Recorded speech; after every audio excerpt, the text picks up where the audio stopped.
So in this video I'm going to show you how you can upload a YouTube short from your PC. Now the first thing you want to do is just go to YouTube and then hit the upload button right here.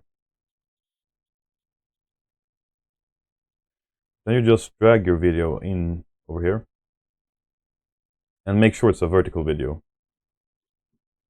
Now previously when you uploaded a short, you had to add a hashtag and then shorts. But you don't have to do that anymore. It automatically recognizes that it's a short, so you just need to upload it. Then just go through all of your settings, add your tags, and then hit next. Now you can also connect it to a longer video. If your short is like a snippet from a longer video, this can be very useful. I'm just gonna add this, and that's pretty much it.